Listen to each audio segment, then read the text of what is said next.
There we go.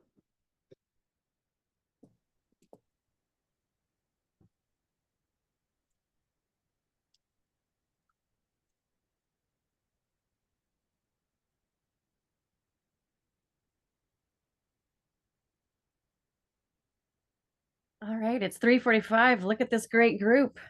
I'm so excited to welcome you all to the darker side of crime, books to keep you up at night. Thank you, Mavens of Mayhem, for putting together a truly incredible conference as usual.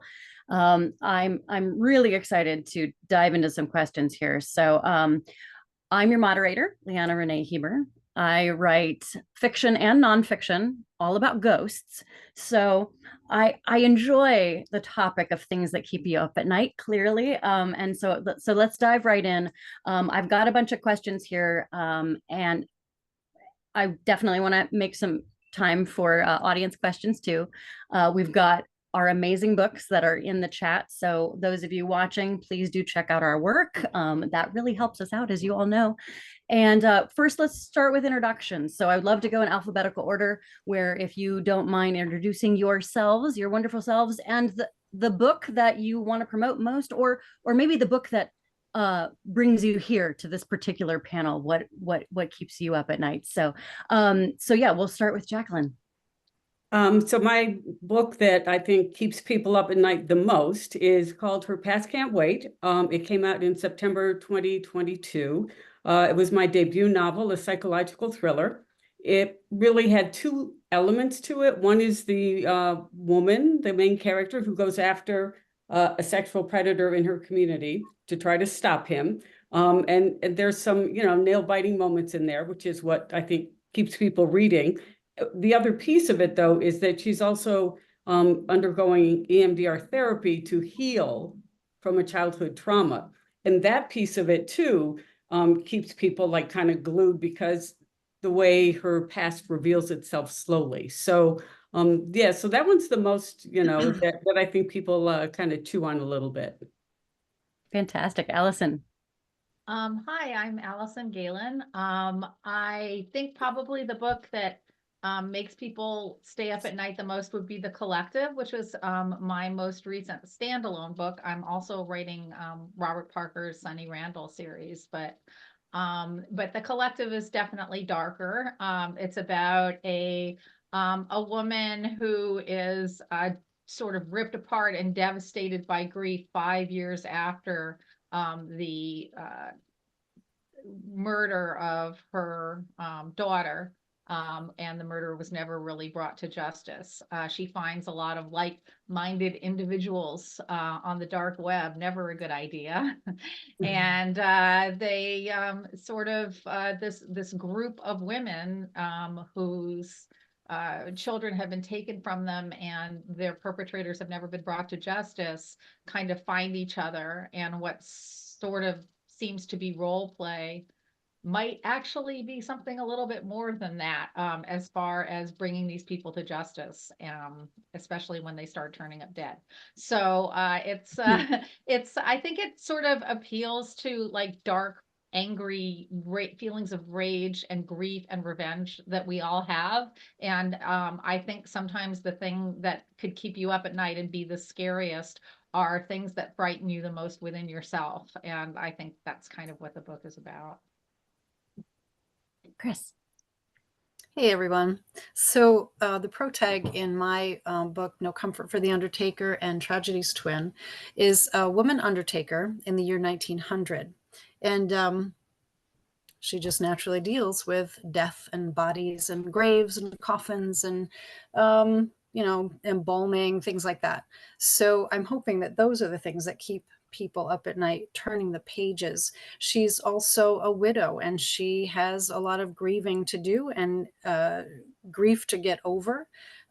She gets herself involved in a murder because she's trying to establish herself and people don't take her seriously. So these are problematic circumstances for her.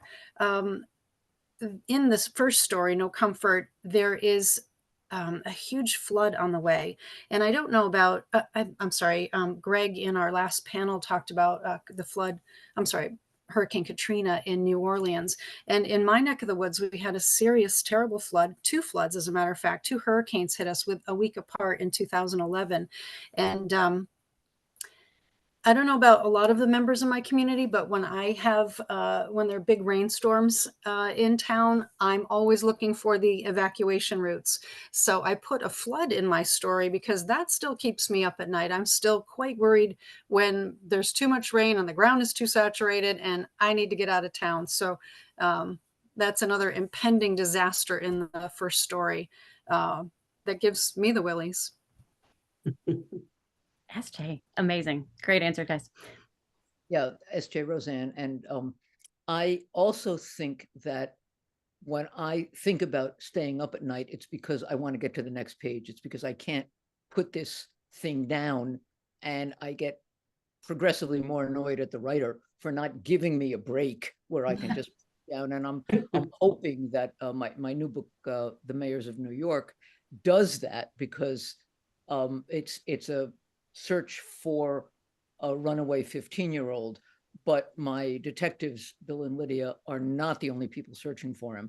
And I think what Allison was talking about, your own fear being the thing that the thing inside you being the thing you're most afraid of. And I think I am generally afraid in a vague sort of way of not being in time, of knowing what I need to do and not being able to do it. And it's really important. And in this case, if they don't find the kid, whoever else it is might find the kid, and that, terrible things would happen to the kid. And that's that is the kind of thing that keeps me up at night. Fantastic. Amazing. I'm so glad to be here with all of you and your very tension-inducing work, which is fantastic.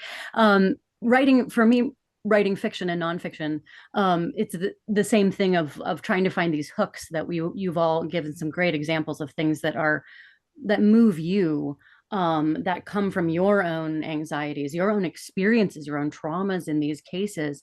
In A Haunted History of Invisible Women, my nonfiction, at the intersection of women's history and ghost lore, retelling real ghost stories that have been documented in some cases for almost hundreds of years, to some more recent ones. The elements where there's true crime involved, these are real women, they're real histories, and some of the things that happen to them in just their real life. That's sometimes the truth of fiction, that fiction coming from the truth rather, can be sometimes the most startling, and that's definitely been, I think, the thing that folks are quite chilled by, is just sometimes human monstrosity, and the real truths of these things, that even with all of our fiction, we're doing a lot of research into the things that are true from our own experiences, from these other things. You've all done a good job of noting some of the things that keep you up at night, but feel free to pepper those moments in as we continue this discussion, because I really do think that if in my experience, when something startles me as I'm writing, then I know that I'm on the right track. So going on to my next question, have you ever gone too dark for yourself, or for your editors, or your audience? So my question is, where's that line of darkness for you? And has there been a dialogue about that with you, your editors, your publishers, your readers? I would love to hear your thoughts about this. And we don't necessarily need to go in alphabetical order. You can chime in. Well, I want to say that I'm co-writing now. Yeah. And I love this project. It's terrific. But in the first book, my co-writer wanted the guilty woman to be arrested and executed, but she was pregnant, and I can't do it. So we rejiggered the plot, because that's just not happening. And then in the second book, he wanted to kill the dog. Kill the dog? No, don't kill the dog. Way too dark. So other than that, I have never had an editor or a reader say, "Oh my God, I wish you hadn't done that," or I wish you wouldn't do that. But I am not that dark in general.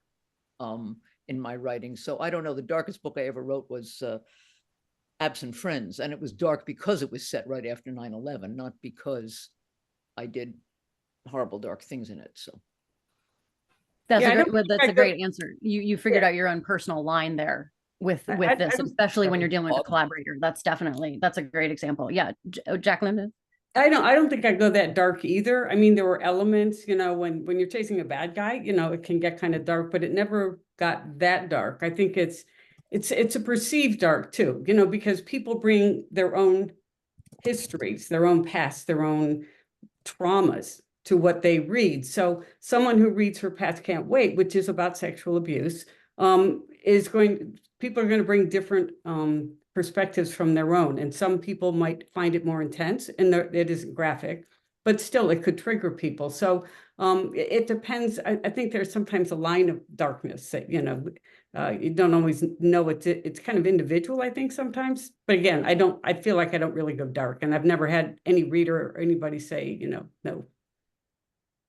Yeah, I tend to go for more the aftermath of dark events than the events themselves. I think anytime when you get too heavily maybe into description of these dark events, it just might actually take away from the sort of suspense of the book and the ideas that you're trying to approach and the storytelling that you're trying to do, because it could come across as gratuitous and turn people off a bit. So I mean, I've written about suicide, I've written about rape, I've written about all sorts of murder. Obviously we all have a lot of dark topics, but I feel like I'm more interested in the aftermath, the way those events affect people, the way a murder, the gap that's caused in somebody's life after a murder is more interesting to me than the actual play-by-play of the murder itself. So but I have had a conversation like that with my editor, because in the collective, these women spend a lot of time just like fantasizing with each other about how they want to kill their children's murderers. And I went a little too dark in one of those fantasies. She was like, that's just disgusting, don't put that on the page. And she was right. So so I backed away and became a little more abstract. But it wasn't an actual thing that was happening. It was just the language that this woman was using.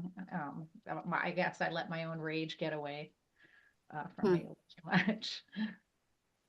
When I was when we were revising No Comfort with my editor, I was using a bit too much procedure because I was just fascinated with what undertakers in the year 1900 did.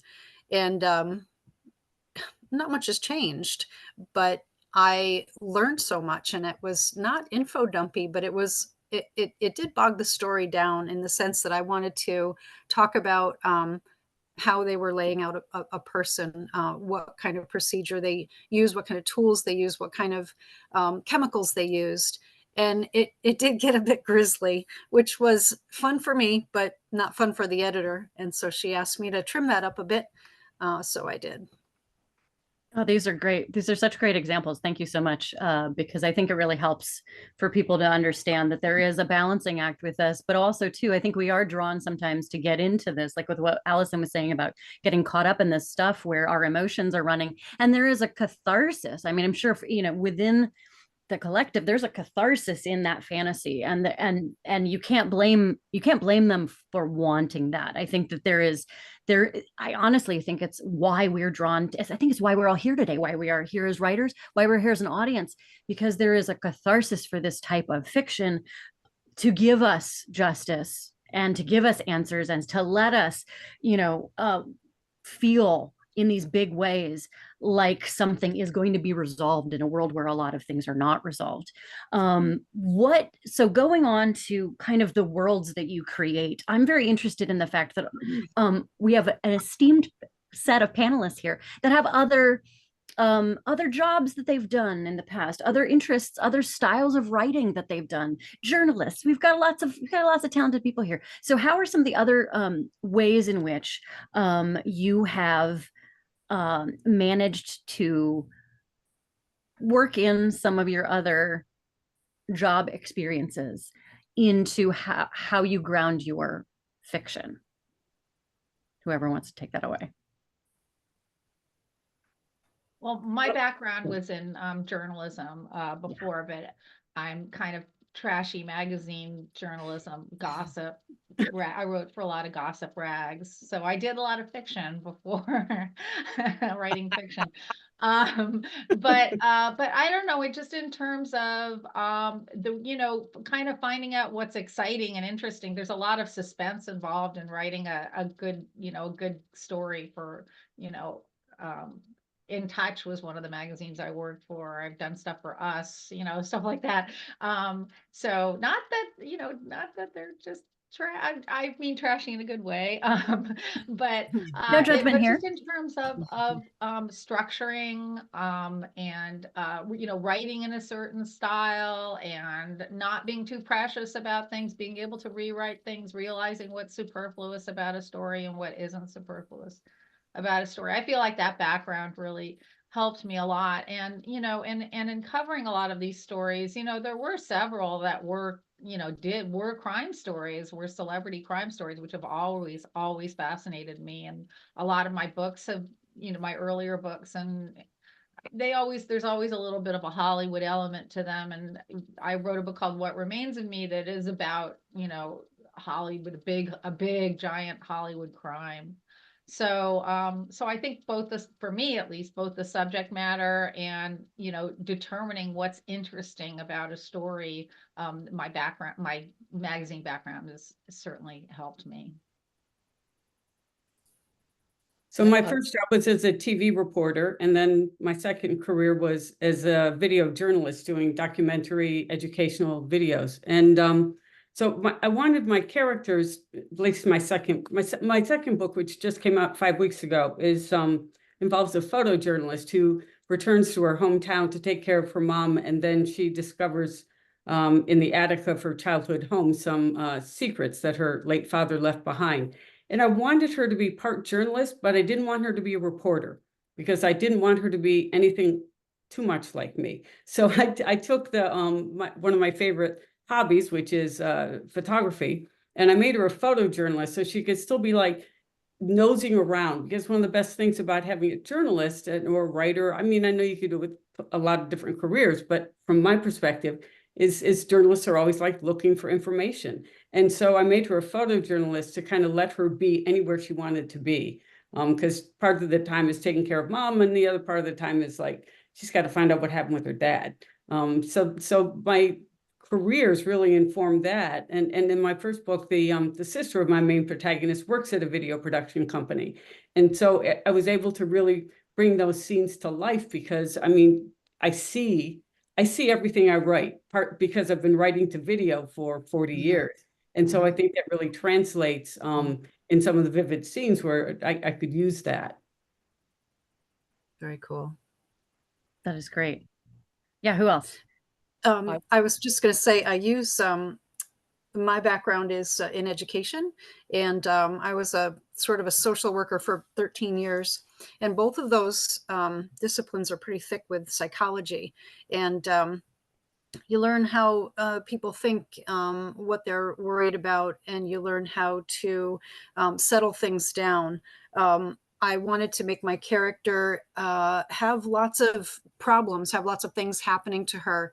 And then I needed to have her react to those things appropriately, realistically, plausibly, as well as other characters in the story. And so I used those psych backgrounds to settle things down, to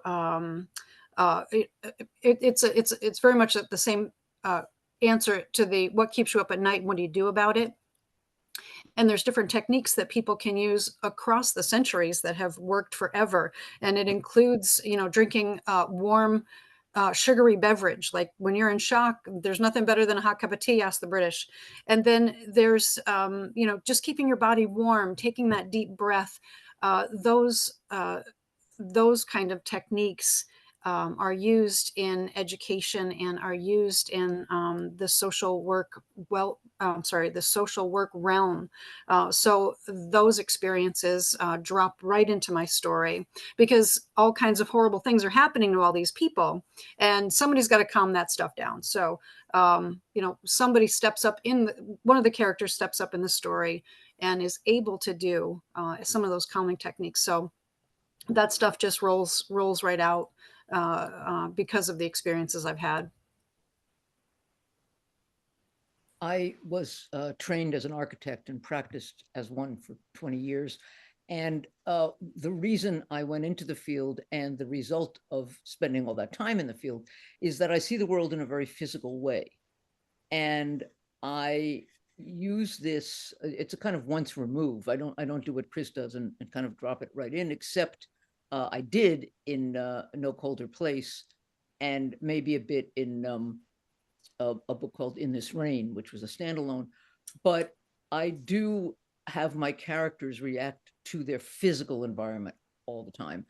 And that's important to me. The setting, the macro and the micro are very important to me. The other thing that having been an architect gives me is the ability to ask people, and I translate this to my characters, to ask people, what exactly is it you do? Because we would get calls from people who wanted, say, a lab, but they wouldn't know to tell us that they needed this piece of equipment or they needed distance between these things. They just didn't know, we didn't know that. So I developed a technique of finding out exactly what it is people spend their time doing. And that is very useful when my characters do it or don't do it. And then something happens and they think, well, why didn't I know he was going to do that? So. I love this so much. And thank you for answering this question, because one of the things when I was looking at all of your bios, not only do we have these talented writers here, but you're also talented in these other things that you've done in these really interesting, very wide ranging, different kinds of careers, all of which are informing what you're doing as writers. I think that's so interesting. I'm a ghost tour guide in Manhattan in the fall. I do some tours, not in the fall, but that's basically ghost tour guides here. Fall is your big time. That certainly informs what I do as a ghost storyteller in my fictional life and in nonfiction as well. So in fact, my nonfiction was born out of an editor coming on one of my ghost tours and been like, we love what you're doing. There should be a book about it. Okay, great. So with this element of being these multi-talented people that you all are, there's also some elements of cross genre at heart in this intersection of mystery, thriller, suspense, in some cases historicals, sometimes romantic elements. So within the elements of the cross genre nature that some of our work just tends to be, what genre elements ground you in your process? Do you start with a setting? Or do you start with the character or their background? Or do you start with the dead body? I would love to know from these perspectives, with all these wide-ranging talents that you have, like what grounds you in your story? Well, I think for me, it's creating the characters, because if you don't create the right characters, then they're not going to do the thing that you want them to do, which is kind of propels the plot. I mean, I think the most important thing obviously is telling a story, but one of your most important tools is a character. For instance, I'm working on a book now, and I realized that I had a lot. My main character is just basically a victim of this horrible conspiracy, and um, I had her acting like a journalist, which she's not. She's a bookstore owner in a small town, and it wasn't in character. And so I couldn't have her do a lot of the things that I would have done in other books that I had, where, she's not an investigative person. It wasn't within the character. So when I sort of let that element go, it was easier for me to write the book, because you know, this character would react to things in a different way. And it was kind of exciting for me because she was sort of a different character than I'd written. But I just feel like in terms of, you know, creating a plot, there's a certain character that's going to be, you know, just obsessed with rage enough, for instance, to, you know, go onto the dark web and join I mean, that's a very unusual character that you have to write that would be willing to do that. And when you're not imposing a plot on that character. So to me, that's probably the most important. But I'm fascinated with what SJ was saying too about being an architect and creating these settings too. I think that's like a really interesting place to approach. I do. story. I start with setting, not necessarily physical setting, but I wanted to do a book set in the world of Chinese restaurants. I wanted to do a book set on a construction site, that kind of thing. So when I wrote Absent Friends, I started it right after 9/11, and I wanted to, but yeah, by the time I finished it, it was a year later. But the whole book is set within a couple of days, about 6 weeks after, which is when I started it. And that was a setting to me. And then the characters that would naturally inhabit that setting. Now in my series, of course, it's Bill and Lydia and whoever else.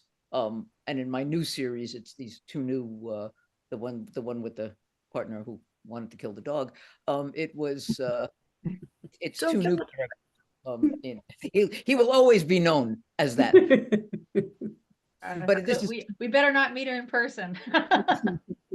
this is two Chinese detectives in London in 1924. So between the fact that they're Chinese and the fact that it's London in 1924, there's a whole bunch of stuff that has to happen and can't happen. That to me is really interesting. I'm interested in constraint and somehow writing the story from a place of this is your limits, really, because then you can get really creative within the limits. So this is my first historical series. I've done little bits of history in some of the books, but this is the first time I've gone beginning to end, and it's now 100 years ago. Oh God. But Chris, you write historicals. I mean, you set your books in 1900. Why? Great question. I like the year 1900. It's kind of a cusp year.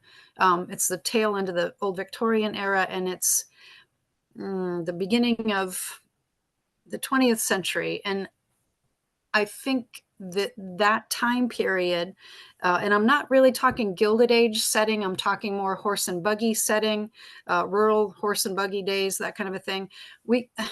That time period is really tangible for me. I metal detect, I'm a town historian. I am probably maybe two generations from that time period. It's quite tangible for me. I can, we have pictures, loads of pictures from that time period, and we have relatives who were there, or grandparents who were there. It's not so far away that I can't research it easily. And I like your term, SJ, about limits. And it's amazing, going back to the original question, the time period is what grounds me with all of these stories, because you really have to know what was happening in that time period, or at least have a plausible idea of what was going on in that time period. And and you have to adjust your thinking to how people thought during that time, how they dressed, what they ate, what their roads were like, what their transportation was like, what their lighting was like in their homes. I just finished a manuscript, and I had to wrap my head around the fact that when you took a picture, there was no clicking of the camera. Cameras didn't have shutters at that time. You had to time this thing. You had to be quite adept at the way a camera operated. And they weighed like, I don't know, 10 pounds, 12 pounds. They're crazy. So grounding myself in that time period and the stuff that they had and the words that they used, that's really critical for me to go forward with the series. That's great. Jacqueline. My first book, it kind of told itself. It said it had to be written. So it grew out of the Me Too movement, and it was because I just kept reading all these stories, as we all did, and in all of that, I didn't hear anybody talking about how people were healing. I'm married to a psychotherapist. I have done my own work around certain issues. This is my character story, but in knowing that's what I went through, I was able to be realistic in what she went through. So really the story was like, you got to tell this story. And then I wanted her to go after somebody and not just tell the story about healing, but as you were talking about earlier, that, you know, there's rage within or at least anger within a lot of women about what goes on. And so I wanted that to come out, but not to be in a big like speech kind of way. And so the way to do that was to have her go after someone in her community. And the hard part was weaving her experience in psychotherapy, which is a real kind of psychotherapy called EMDR, which slowly brings up the trauma, to weave that within this going after this guy. And so the story, it was, I don't know, it was all those pieces that were kind of running around in there that I kind of had to capture and bring it together. My second novel, which like I said, just came out, there was an offhand comment somebody made, and I thought, wow, what if? And then I started writing. I knew where I wanted to be at the end of the act. Thank you, Paula Meunier, for your, plot perfect. I knew where I wanted to be at the end of Act 1, in the middle of Act 2, and I had my plot points, and then I just let it rip, which I didn't in the first one. The first one I had to really outline. So the two different books that really came about in two very different ways. Yeah. I love this because this is my favorite thing to do is to ask writers what comes first. So thank you for indulging me. Because for me, so my other background, in addition to being a ghost tour guide and writing historical fiction, I do have a background in the Victorian era. I started out as an actress and still do that periodically professionally, but I was on the road doing professional shows and going back and writing at night, and that, for me, everything starts with character first and foremost. So what I love about hearing all of your answers is that it's great. It's like such a good example of there's no one right way into a book. There's so many different ways in, all of which are valid as long as you get to the heart of the storytelling. And that to me is just really exhilarating because, and as you just gave a great example of this, Jacqueline, as a reminder of it's not going to be the same for every book. Just because you figured out your process for one book, it's not necessarily going to be the process for the next one. Sometimes they're really coming from different angles. I want to dive just a little bit deeper into, this is the darker side of crime here in this panel, and what keeps you up at night. I would love to really know, from the perspective of some of your protagonists, what keeps them up at night, and how did that make you feel writing them? Because there's a little bit of us in what we write. Sure, it's not necessarily like Jacqueline, you were saying you had to kind of distance your experiences from your characters' experiences, but still there's a little bit of who we are, what we know in our work. What keeps your characters up at night, and how does that make you feel? Well, I will say, candidly, I had to go back into therapy while writing Her Past Can't Wait because it was intense. And I knew it was going to be intense. I didn't know it was going to be as intense as it was. So, but what kept my character up at night was mostly because this process of slowly revealing therapy is that it's kind of hard to be in the in-between places. So the pieces slowly come together, and in many cases they come in the reverse. Without getting into all of it, it's kind of hard to explain. But so the memory reveals itself, the last thing that happens, and then slowly you build toward the beginning. So my character, what kept her up at night is like being in the middle of this, and just like wanting to get through it and knowing it's a process that you get through in a certain way. So that definitely kept her up at night. That's a really interesting question, because I'm thinking of all of these different characters. what keeps Bill up is not what keeps Lydia up, nor is it what keeps some of the other people in the book up. In Mayors of New York, what kept the 15-year-old up was this fear that someone else he knew and loved was involved in this terrible thing, and he didn't know what to do about it. Mhm. And that kept him up. And I have in a book I'm about to start, I realized there's a character who is wants so desperately to leave a legacy that she's going to make some massive mistakes in terms of running roughshod over other people, because she's dying and she wants everybody to know how much she cared about this place. But that's not the same as doing right by the place. And so what keeps her up at night is that when she's gone, nobody will know how much. So it's an interesting question, and I'm glad you posed it, because I never thought about it. And now I'm going to ask all my characters, what keeps Ask you up? them these questions. This is a new constraint that you get to put onto your characters. Well, this is why I love doing panels, because I learn something new every single time just by talking through process with people and asking these questions. I think that's how we get to the answer. Allison, do you want to weigh in on this? Yeah, I mean, I think it's an interesting question too, because I was trying to think, like, do any of our characters sleep well at night? And probably not.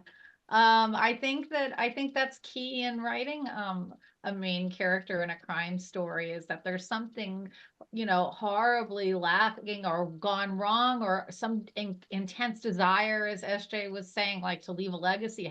What stronger desire can you possibly have than that? I mean, that just, it's something that needs to be fulfilled. For me, a lot of times with a lot of my characters, I like to write about grief, and I feel like that's a kind of a recurring theme in my books: grief and rage and guilt, all those lovely negative emotions that keep everybody up at night, but just, in most of us, not to the degree that they would a character in a crime fiction story.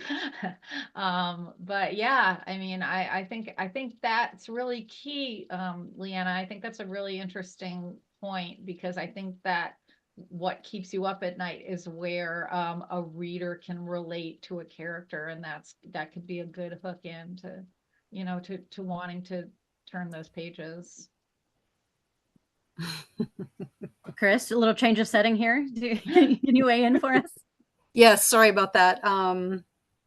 Big stakes keep my character up at night.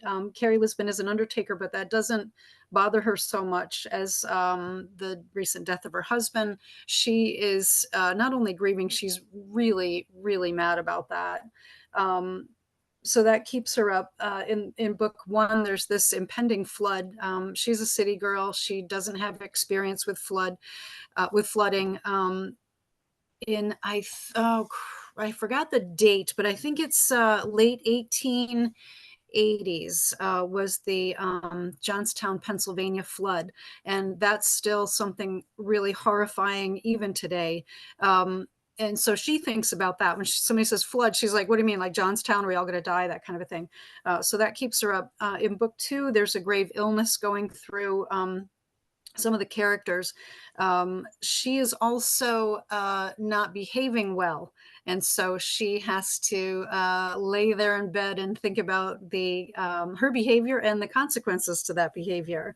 There's also in book three an election that has to, she's hoping that her friend will be reelected. That's kind of an impending thing. And, their backgrounds and their mutual work is going to be problematic for that election. And so how do they manage all that? So I built in some, these are big stakes for the character. And I don't experience any of those things. So I kind of sleep well at night. That's amazing. You offshore them. That's all right. Yeah. You can Yeah. offshore them Yeah. onto others. Give them to somebody else. I'm good. Exactly. Yeah, I had to face with my Spectral City series, I had to face an interesting question of, so many of my characters are ghosts already. I love writing a good friendly ghost. And so what scares the dead? Because you can't threaten them with Mhm. death, Mhm. which is such a core issue of so much of fiction is afraid of dying. So once you have so that was my big question for the core of my Spectral City series is what is um what what makes the dead afraid, and that was really fun for me to explore through all of this, and it really led me to question of agency, of the concept of what was scaring my spirits is that they didn't have a choice then of when they were going to pass, which I think is a very human thing that we can all understand. They wanted to be like, all right, well, we crossed this threshold, and now I want to choose how I'm going to actually go out now that my work here is done, and in a sort of guardian angel capacity. So I think in that regard too, that just the way that constraints can enrich our writing, that bringing that kind of full circle here too.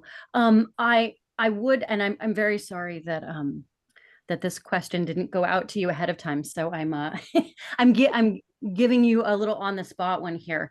But in terms of that fear of what keeps us up at night, what keeps your characters up at night, the purpose of fear.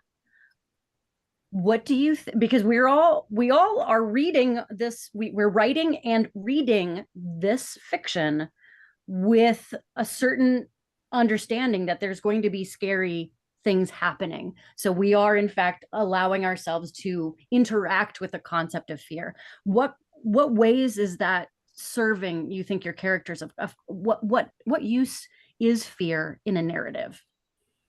Getting a little existential here. If anyone wants to weigh in on that one, I'd love to hear your thoughts.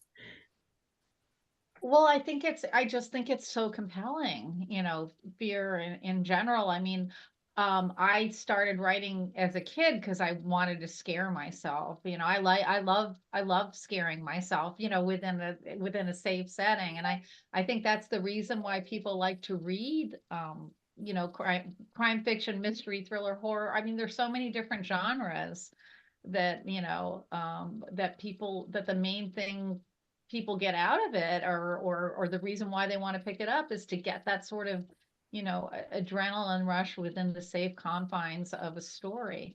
Yeah, I think fear is an incredibly compelling emotion, and I think it's a kind of this is going to sound weird. I think it's kind of a fun emotion as long as it's safe, at least for me. Like I even enjoy having nightmares. Because you get to wake up from them, So I don't know. My image just disappeared on the screen. I don't know if anybody can still, here we go. There we go. Here I am back You know, again. So the that minute was you start talking scary. about fear and all of these things, Very afraid just of that happening, it's disappearing. right. We're an existential question right now. Okay, yeah. Who else wants to weigh in on the purpose of fear? I think to say, Leanna, you may have brought some of your spirits to the moderating. I'm sorry. It happens every time I start talking about them. It's actually a thing. Sorry, everybody. I think back to fear. One of the things about fear is a strong emotion, and we are, or from our lizard brains in the back there, we evolved to feel strong emotion.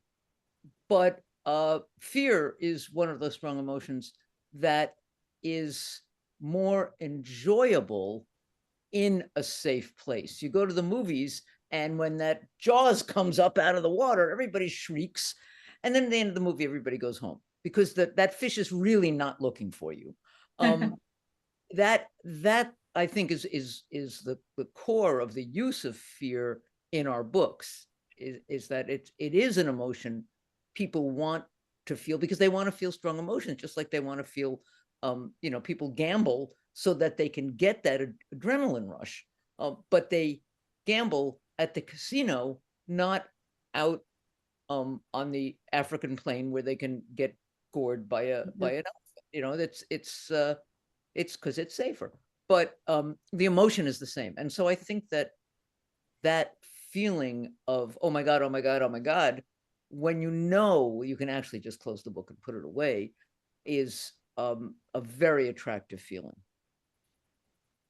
No, that's an excellent way to put it. It's the being safe at the end. I mean, I can't say it any better than you. I think that's key. Yeah. Which Yeah, is I go ahead, I- just Jay, go ahead. is why the book that scared me most of all the books I ever read in the whole world was In Cold Blood. Mm, Because you're really not safe at the end, because there's other people like that out there. And those people didn't know those guys were coming to get them. And I don't know who's coming to get me. So that, I think, is the scariest book I ever read. I agree, actually, now that I think about it. I think, yeah. Chris, did you want to weigh in on this? I was just going to say, I think, fear's a big motivator. I think people are compelled one way or another to respond to it, to act because of it. People who don't, especially younger people, children, people who don't have some built-in fortitude. They make mistakes. They do things that compel the story into a different direction when fear is used like that. But I would agree. I really like to have things calm down and the reader feels safe at the end of the story. And yeah, you're right about In Cold Blood. Yeah. Yeah, I think Okay. we're all in consensus about that. Yeah, Yeah, I think in it, what's that? I was going to say, none of the other serial killer books ever affected me like that one. Mm. And those guys, yeah, but still. yeah, totally. Yeah, in terms of thinking about the things that keep me up at night, really for me, it's a fear of loss of agency. That really is my big thing. So you'll really see a lot of elements of agency in all of my work in nonfiction too.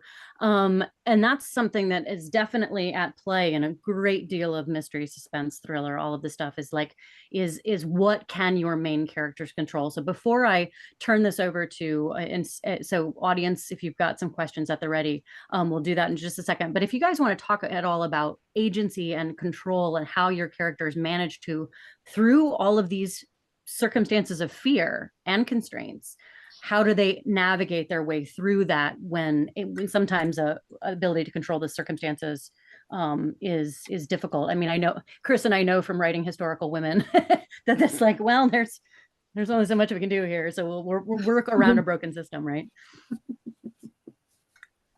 That's true. The Carrie Lisbon in my story, she's I haven't decided if she is sort of a phenomenon or if she's just sort of a normal person. But women worked throughout history. They had jobs outside of their home, and then they had to go home and they had to do all the housework and the raising of the children and things like that. And I think they had some agency. It's just not at all what we experience today, and it's rather pathetic compared to what we experience today. But I think to apply our current sensibilities to what was happening 120 years ago isn't the right way to look at it. I crafted Carrie so that she has a career. She's a smart person. She has a bit of money, and she can kind of interact. She can travel. She can go where she'd like because she has resources and her own talents and her own profession to fall back on. And I don't know that that's a unique character for a woman in the year 1900. So I like that. I gave her a bit of agency, but I didn't worry too much about her being an activist or upset about her plight as a woman. She's aggravated that people won't take her seriously as a professional, but I think she's comfortable with her her position. Great. Other thoughts about navigating agency through some of these issues? What you said, Leanna, about working around a broken system, I think in a lot of ways, you know, now my main characters from my series are private eyes, and in the new series they essentially function as private eyes, even though there's not really that.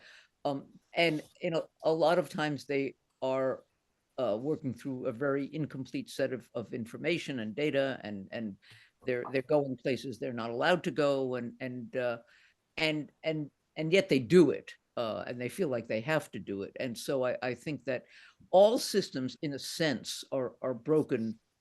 That is, when I get up in the morning, I would love the whole world to be just like the way I want it to be. Mhm.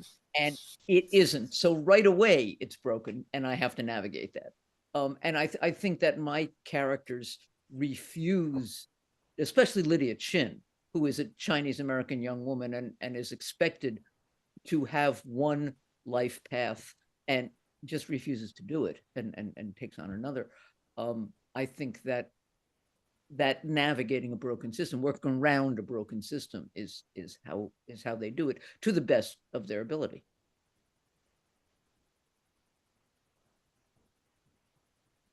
Anyone else want to weigh in on this?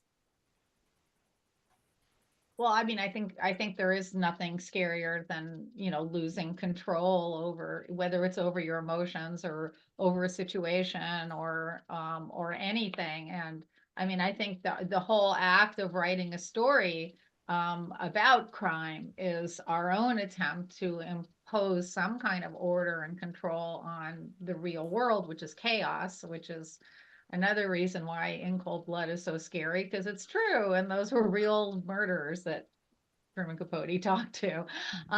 So I think you know, that's probably the root of why we even write, is, you know, a fear of loss of control and loss of agency and in the world in general, and an effort to sort of restore some meaning. So yeah, I think that's a really good, compelling, you know, thing to keep you up at night. Hmm. Yeah.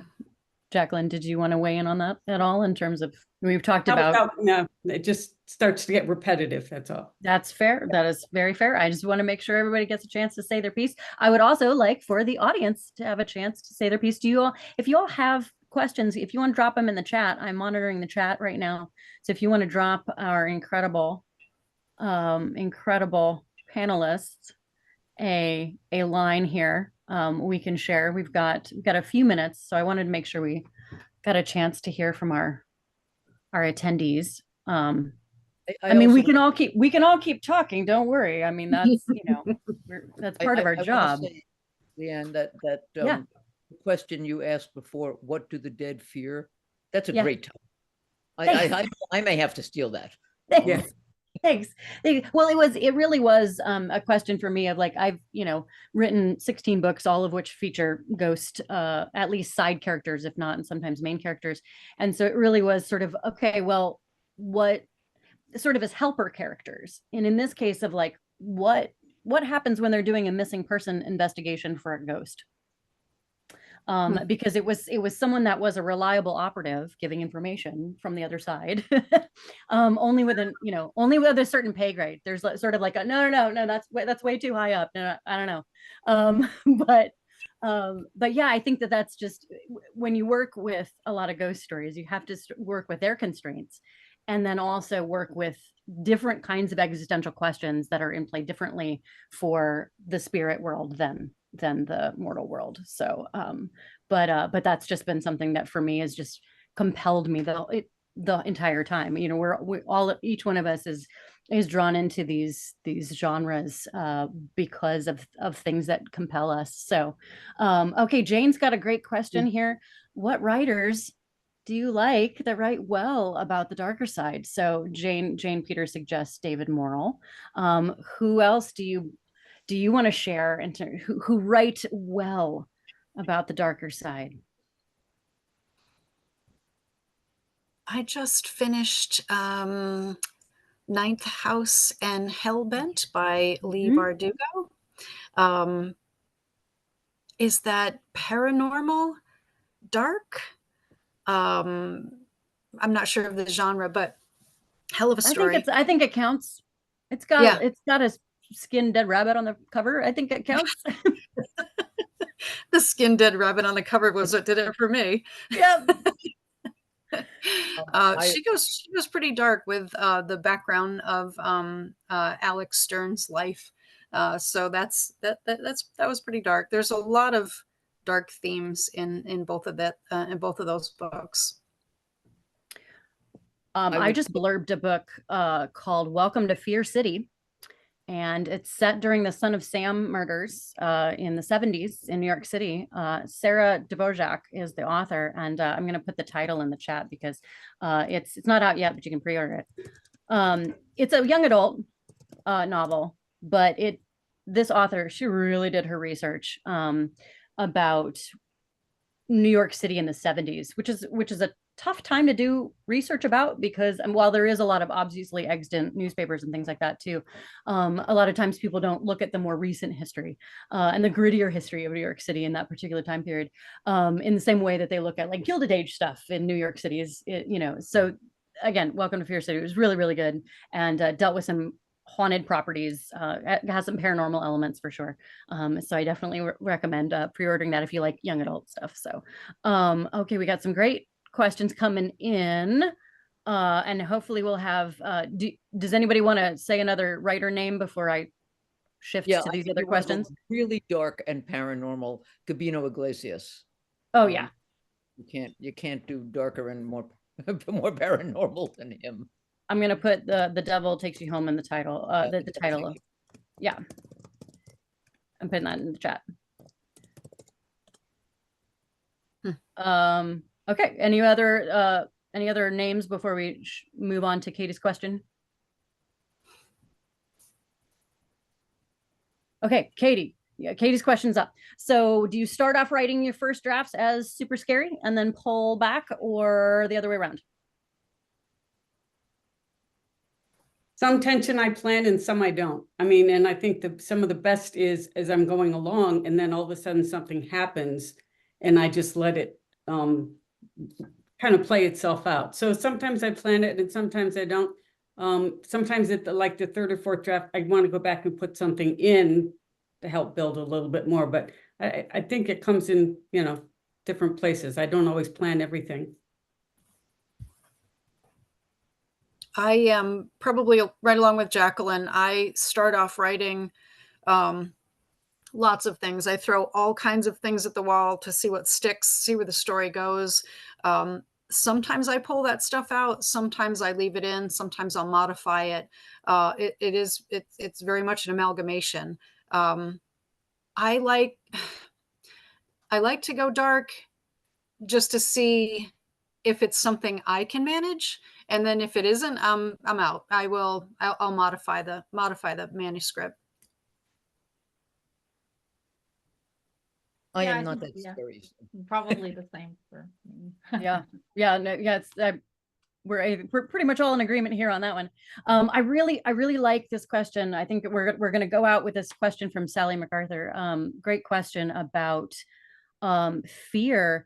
What are your thoughts about the fear of not being good enough, smart enough as an agency adjacent question?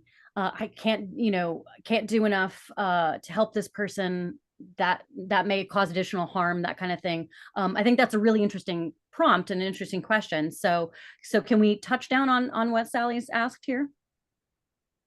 Yeah, well, Yeah. that for my characters is the big fear.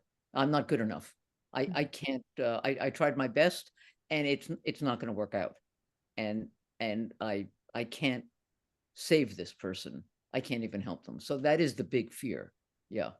And it's agency adjacent, but all the agency I have, I can do everything, I nobody's stopping me, but I'm still not good enough. Yeah.